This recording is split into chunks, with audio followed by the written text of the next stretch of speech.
अस्सलाम वालेकुम दोस्तों, मैं हूं आप लोगों का दोस्त आमिर सैयद हसन और आप देख रहे हैं हमारा चैनल रूहानी सिफली अमलियात। आज मैं आप लोगों के पास जादू जिन्नात से हिफाजत के लिए, जादू जिन्नात से निजात के लिए एक बेहतरीन और कामयाब वजीफ़ा लेकर हाज़िर हुआ। ये ऐसा कामयाब और लाजवाब वजीफ़ा है कि आप एक दफ़ा इंशाअल्लाह आज़माएँ तो इंशाअल्लाह अज़्ज़ व जल इसकी बहुत सारी बरकतें देखेंगे। ये बहुत ही कामयाब और पावरफुल जो है ये वजीफ़ा है। लेकिन सबसे पहले अगर आप हमारे चैनल पर पहली दफ़ा आए हैं तो आप हमारे चैनल को सब्सक्राइब कीजिए और साथ ही बेल का बटन भी दबा दीजिए ताकि आप लोगों के पास हर आने वाली नई वीडियो मिलती रहे। दोस्तों, ये वजीफ़ा बहुत ही कामयाब वजीफ़ा है। आप जिस तरतीब से मैं बताऊंगा इसी तरतीब से पढ़ेंगे और जैसे मैं बताऊंगा आप उसी तरीके से पढ़ेंगे तो इंशाअल्लाह अज़्ज़ व जल आपको बहुत सारा फ़ायदा भी हासिल होगा और इंशाअल्लाह अज़्ज़ व जल आपके घर में जितने भी असरात हैं जादू के वो ख़त्म होने शुरू हो जाएंगे। और किसी पर जिन्नात का साया या जिन्नात तंग करते हैं तो अगर वो इसी तरतीब से इसको हर रोज़ सुनता रहेगा तो इंशाअल्लाह अज़्ज़ व जल चंद ही दिनों में उससे जो भी असरात हैं वो जिन्नात का जो मामला है वो ख़त्म हो जाएगा। या अगर उसके घर में जिन्नात का असेब का असर है या जादू का असर है तो ये इसी तरतीब से वो घर में सुनते रहें, चलाते रहें इस वीडियो को, तो इंशाअल्लाह अज़्ज़ व जल इस रिकॉर्डेड वीडियो सुनने से भी इंशाअल्लाह उस पर जो है वो काफ़ी इंशाअल्लाह फ़ायदा होगा और इंशाअल्लाह ख़ुद वो देखेंगे इंशाअल्लाह अज़्ज़ व जल कि उसमें कैसे वो तब्दीली आ रही है। हाँ, अगर वो कोई पढ़ना चाहता है तो इसी तरतीब से सबसे पहले उन्होंने सूरत फातिहा जो है वो 3 दफ़ा या 7 दफ़ा उन्होंने पढ़नी है। लेकिन इससे पहले 11 दफ़ा अव्वल आखिर उसने दुरूद शरीफ लाजमी पढ़ना है। सूरत फातिहा जो है वो 3 दफ़ा, 7 दफ़ा या 11 दफ़ा। और नंबर 2 फिर उसने सूरतुल बकरा की पहली जो आयात है यानी अलिफ लाम मीम से लेकर मुफ़लिहून तक, ये उसने जो पहली 5 आयात हैं वो उसने इसी तरतीब से या 3 दफ़ा या 7 दफ़ा या 11 दफ़ा पढ़नी है। और नंबर 3 फिर सूरत साफ़ात, ये सूरत जो है वो 23वें पारे में सूरत यासीन के बाद जो है ये सूरत है, तो ये भी 1 दफ़ा पढ़नी है, सिर्फ 1 दफ़ा। और चौथे नंबर पर ये आयतुल कुर्सी है, ये 3 दफ़ा या 7 दफ़ा या 11 दफ़ा पढ़नी है। और इसी तरह 5वें नंबर पर सूरतुल काफिरून, फिर सूरतुल इखलास, सूरतुल फलक और सूरतुल नास, ये भी 3 दफ़ा या 7 दफ़ा या 11 दफ़ा आपने इसी तरतीब से पढ़नी है। अगर आप जो है ना पढ़ नहीं सकते तो ये जो मेरी वीडियो है इंशाअल्लाह आप इसको बार बार घर में चलाएं तो इंशाअल्लाह इसी तरतीब से आप घर में सुने तो मैं इंशाअल्लाह अल्लाह के इस कलाम पर यकीन रखते हुए और अल्लाह की ज़ात पर यकीन रखते हुए मैं पूरे भरोसे और यकीन से कहता हूँ, एक मुजर्रब और मेरा आज़मूदा जो है ये वजीफ़ा है, आप इसको घर में आज़माएं, इसी तरतीब से सुनते रहें, आप मरीज़ को सुनाते रहें या घर में चलाएं तो इंशाअल्लाह अज़्ज़ घर में जितने भी जिन्नात हैं वो ख़त्म हो जाएंगे, घर जो है ना वो छोड़ के चले जाएंगे और घर पे अगर कोई जादू के असरात हैं वो भी ख़त्म होना शुरू हो जाएंगे। और अगर कोई मरीज़ है तो उसको भी इसी तरतीब से इसको सुनाते रहें तो इंशाअल्लाह अज़्ज़ उसके सुनने से उसमें जो है वो आप देखना वो जल्द ही वो सेहतमंद हो जाएगा। तो दोस्तों, आप जो है अगर ये जो है वजीफ़े की इजाज़त मैं इंशाअल्लाह अज़्ज़ वजल हर जो है उस बंदे को देता हूँ जो नमाजी और परहेज़गार है, उसको मैं ये वजीफ़ा ख़ुद जो है वो करने की दम करने की भी इजाज़त देता हूँ। लेकिन अगर वो ख़ुद यानी कि जो सुनना चाहे तो वो सुन भी सकता है। इसके लिए नमाज की पाबंदी जो है वो ज़रूरी है। लेकिन फिर मैं आखिर में ये रिक्वेस्ट करता हूँ कि अगर आप हमारे चैनल पर पहली दफ़ा आएँ तो हमारे इस चैनल को सब्सक्राइब ज़रूर कीजिए और साथ ही बेल का बटन भी दबा दीजिए। और अगर आपको ये हमारी वीडियो पसंद आए तो इसे दूसरे दोस्तों के साथ भी शेयर कीजिए। अपने दोस्त आमिर सैयद हसन को इजाज़त दीजिए। अल्लाह हाफ़िज़। अऊज़ु बिल्लाहि मिनश शैतानिर रजीम। बिस्मिल्लाहिर रहमानिर रहीम। अल्हम्दुलिल्लाहि रब्बिल आलमीन। अर्रहमानिर रहीम मालिकि यौमिद्दीन। इय्याका नअबुदु व इय्याका नस्तईन। اهدنا الصراط المستقيم صراط الذين أنعمت عليهم غير المغضوب عليهم ولا الضالين.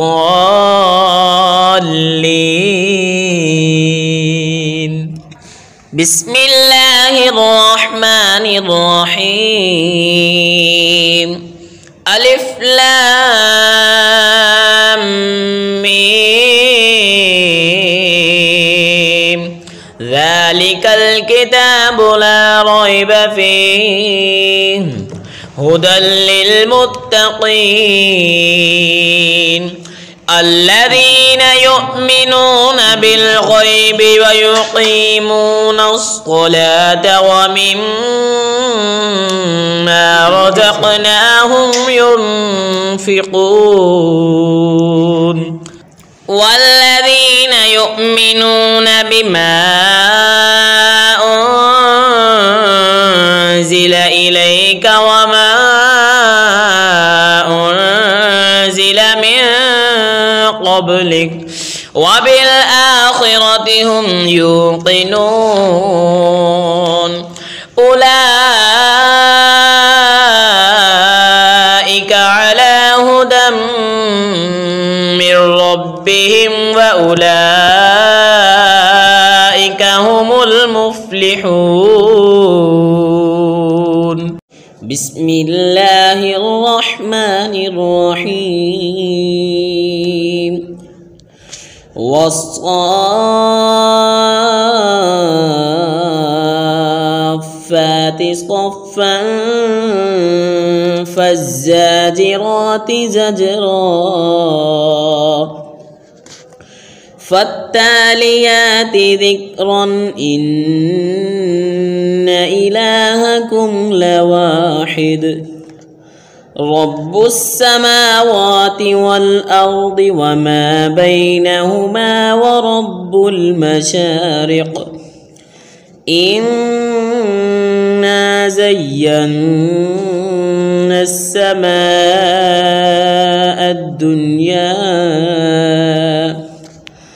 الدنيا بزينة الكواكب وحفظا من كل شيطان مارد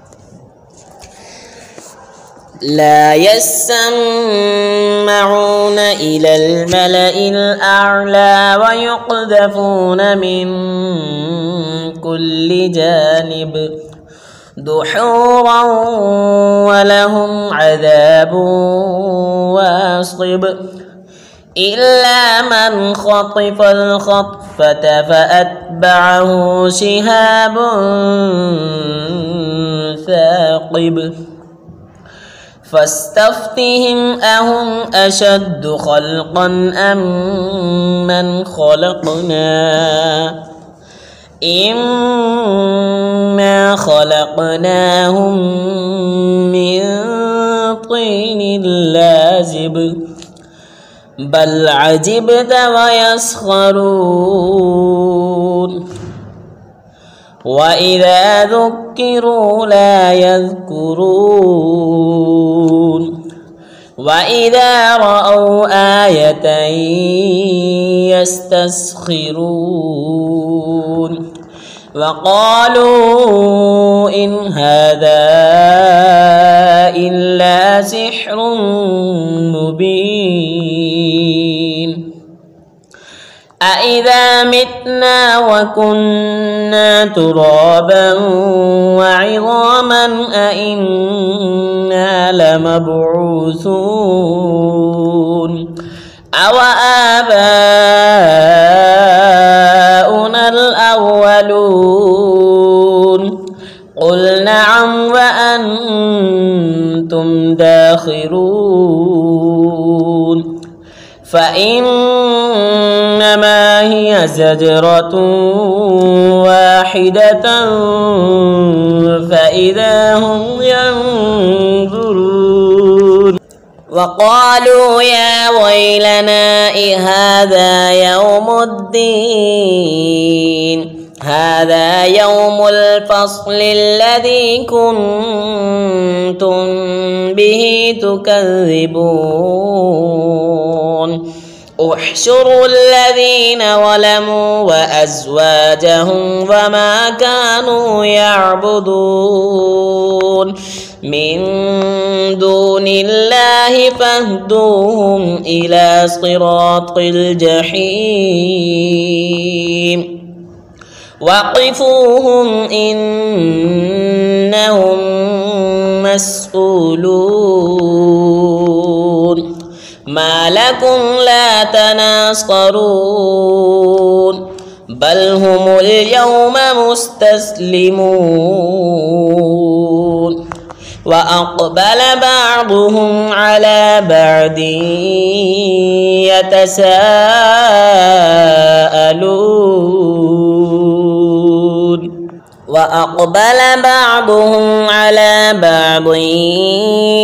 يتساءلون قالوا إنكم كنتم تأتوننا عن اليمين قالوا بل لم تكونوا مؤمنين وما كان لنا عليكم من سلطان بل كنتم قوما طاغين فحق علينا قول ربنا إنا لذائقون فأغويناكم إنا كنا غاوين فإنهم يومئذ في العذاب مشتركون إنا كذلك نفعل بالمجرمين إنهم كانوا إذا قيل لهم لا إله إلا الله يستكبرون ويقولون أئنا لتاركو آلهتنا لشاعر مجنون بل جاء بالحق وصدق المرسلين إنكم لذائق العذاب الأليم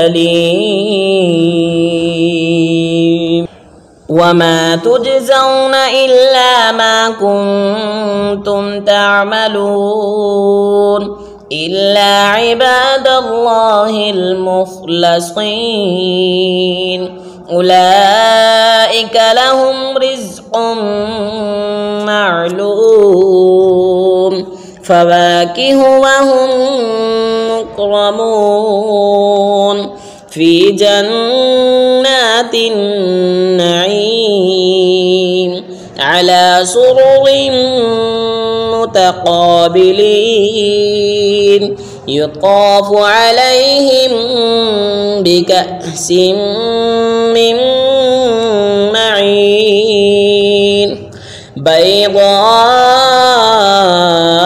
لذة للشاربين لا فيها غول ولا هم عنها ينزفون وعندهم قاصرات الطرف عين كأنهن بيض مكنون فأقبل بعضهم على بعض يتساءلون قال قائل منهم إني كان لي قرين يقول أئنك لمن المصدقين أإذا متنا وكنا ترابا وعظاما أإنا لمدينون قال هل أنتم مطلعون فاطلع فرآه في سواء الجحيم قال تالله إن كدت لتردين ولولا نعمة ربي لكنت من المحضرين أفما نحن بميتين إلا موتتنا الأولى وما نحن بمعذبين إن هذا لهو الفوز العظيم لمثل هذا فليعمل العاملون أذلك خير نزلا أم شجرة الزقوم إنا جعلناها فتنة للظالمين إنها شجرة تخرج في أصل الجحيم طلعها كأنه رؤوس الشياطين فإنهم لآكلون منها فمالئون منها البطون ثم إن لهم عليها لشوبا من حميم ثم إن مرجعهم لإلى الجحيم إنهم ألفوا آباءهم ضالين فهم على آثارهم يهرعون ولقد ضل قبلهم أكثر الأولين ولقد أرسلنا فيهم منذرين فانظر كيف كان عاقبة المنذرين إلا عباد الله المخلصين ولقد نادانا نوح فلنعم المجيبون ونجيناه وأهله من الكرب العظيم وجعلنا ذريته هم الباقين وتركنا عليه في الآخرين سلام على نوح في العالمين إنا كذلك نجزي المحسنين إنه من عبادنا المؤمنين ثم أغرقنا الآخرين وإن من شيعته لإبراهيم إذ جاء ربه بقلب سليم إذ قال لأبيه وقومه ماذا تعبدون أئفكا آلهة دون الله تريدون فما ظنكم برب العالمين فنظر نظرة في النجوم فقال إني سقيم فتولوا عنه مدبرين فراغ إلى آلهتهم فقال ألا تأكلون ما لكم لا تنطقون فراغ عليهم ضربا باليمين فأقبلوا إليه يزفون قال أتعبدون ما تنحتون والله خلقكم وما تعملون قالوا ابنوا له بنيانا فألقوه في الجحيم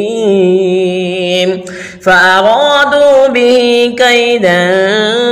فجعلناهم الأسفلين وقال إني ذاهب إلى ربي سيهدين رب هب لي من الصالحين فبشرناه بغلام حليم فلما بلغ معه السعي قال يا بني إني أرى في المنام أني أذبحك فانظر ماذا ترى قال يا أبت افعل ما تؤمر ستجدني إن شاء الله من الصابرين فلما أسلما وتله للجبين وناديناه أن يا إبراهيم قد صدقت الرؤيا إنا كذلك نجزي المحسنين إن هذا لهو البلاء المبين وفديناه بذبح عظيم وتركنا عليه في الآخرين سلام على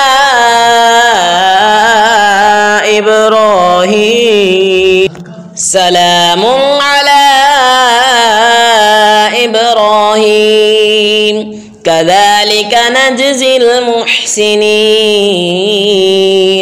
إنه من عبادنا المؤمنين وبشرناه بإسحاق نبيا من الصالحين وباركنا عليه وعلى إسحاق ومن ذريتهما محسن وظالم لنفسه مبين ولقد مننا على موسى وهارون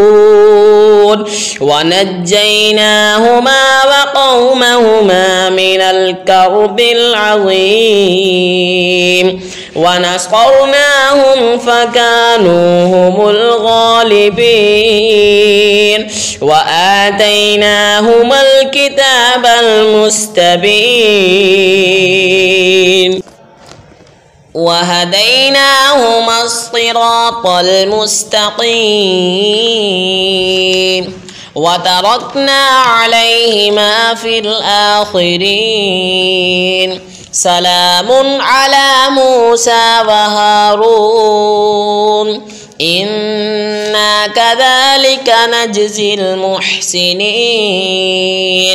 إنهما من عبادنا المؤمنين وإن إلياس لمن المرسلين إذ قال لقومه ألا تتقون أتدعون بعلا وتذرون أحسن الخالقين الله ربكم ورب آبائكم الأولين فكذبوه فإنهم لمحضرون إلا عباد الله المخلصين وتركنا عليه في الآخرين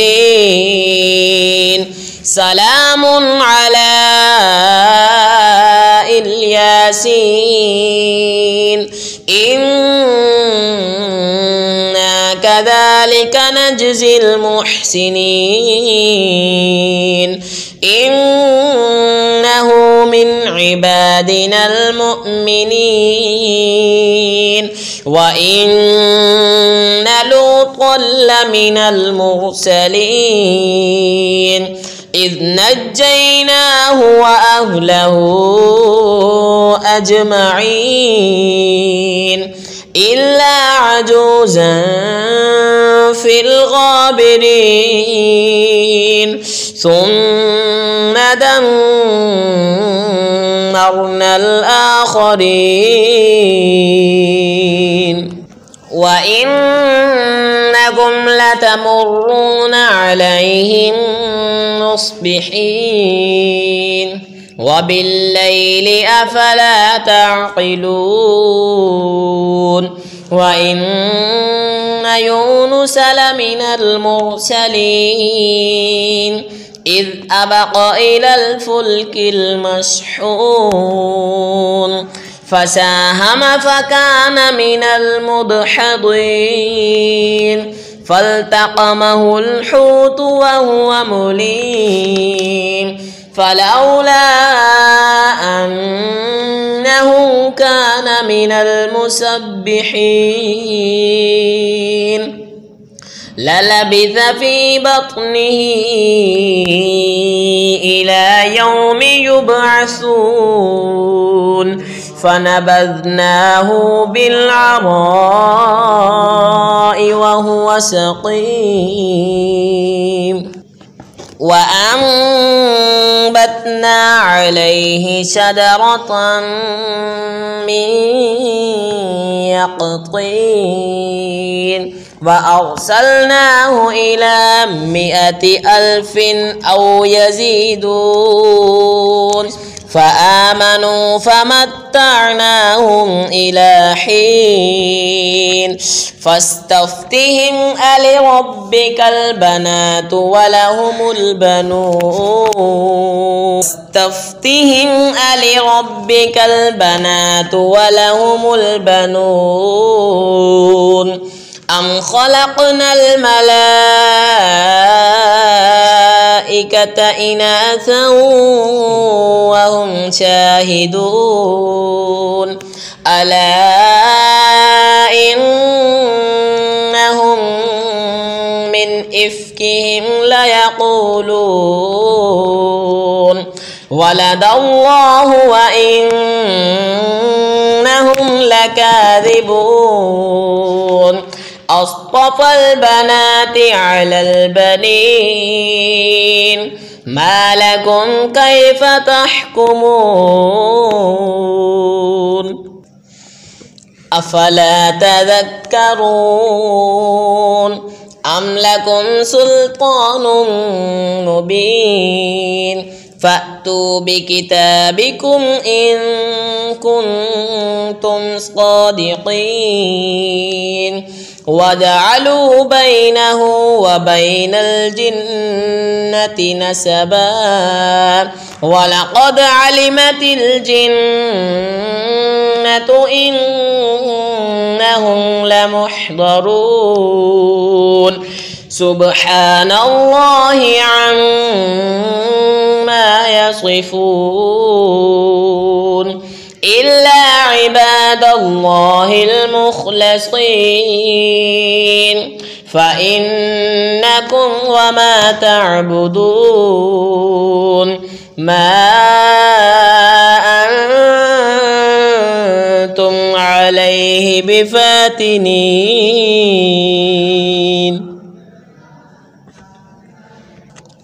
إلا من هو صال الجحيم وما منا إلا له مقام معلوم وإنا لنحن الصافون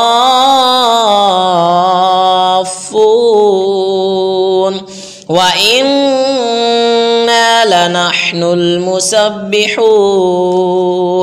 وإن كانوا ليقولون